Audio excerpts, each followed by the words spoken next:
برادران عزیزم، در روزهای گذشته بعضی حالت‌هایی رو می‌بینیم برادران عزیزم که سبب تأسف است، سبب شرمندگی است.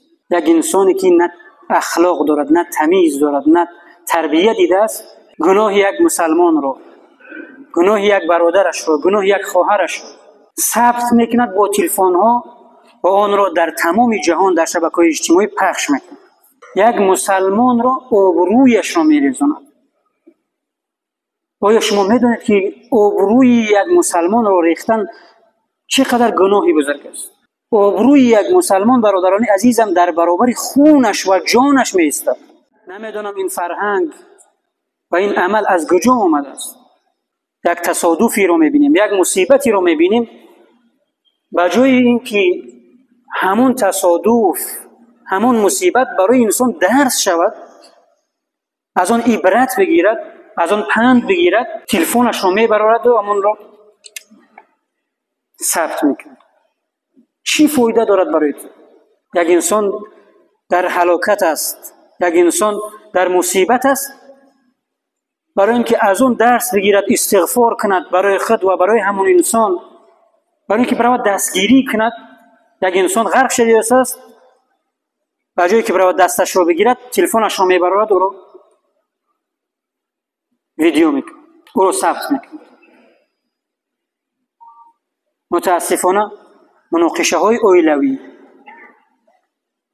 مناقشه هایی که نباید از همون دایره اویله، نباید از همون در و تریزه همون خانه بیرون شوند. مناقشه اویلوی که نباید تنها باید دو آدم، مناقشه باید بین دو آدم باشد،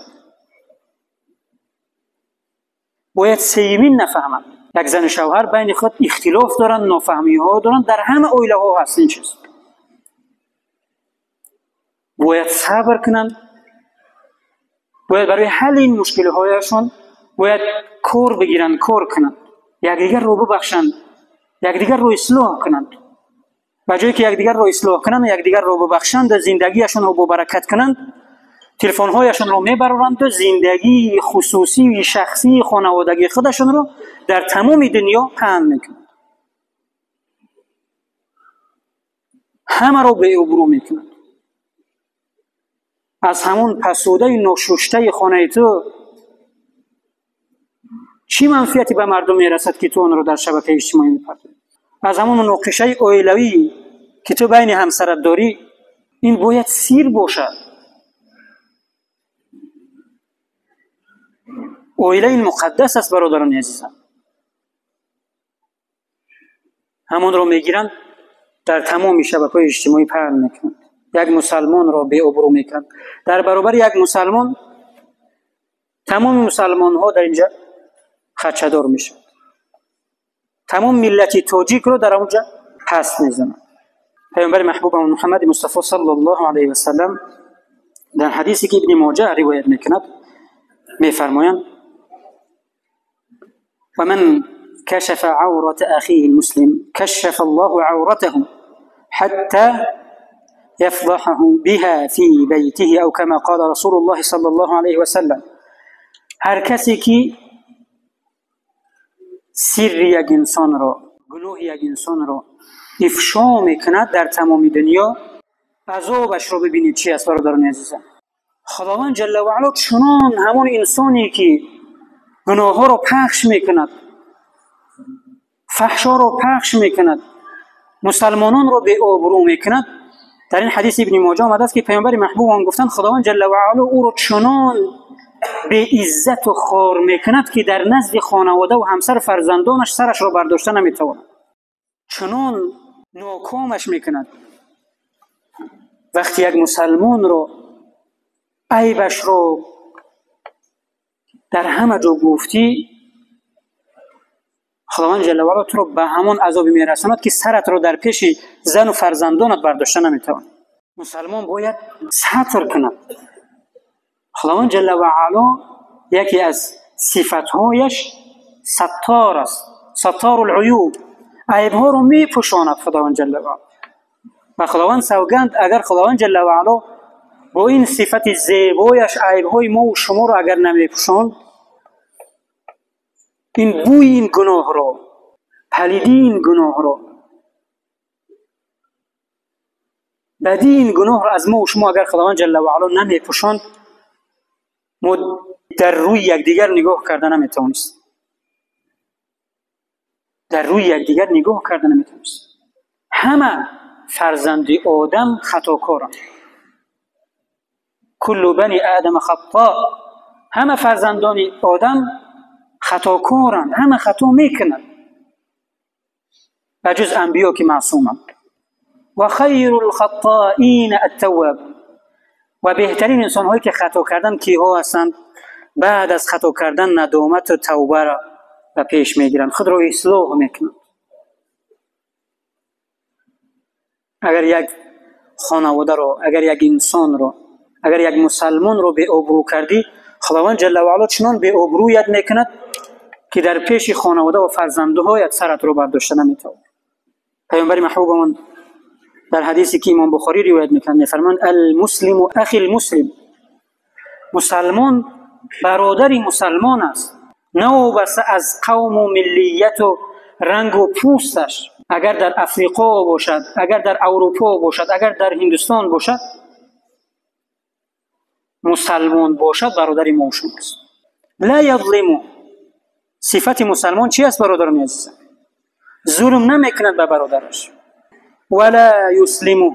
او را به دشمنانش تسلیم نمیکند. و من کان فی حاجت اخیه کان الله فی حاجته. هر کسی که حاجت یک مسلمان رو، یک برادرش رو برآورده میکند، خداوند جل و علا حاجت های او رو برآورده میکند. و من فرج عن مسلم کربة فرج الله عنه کربة من کربات یوم القیامه.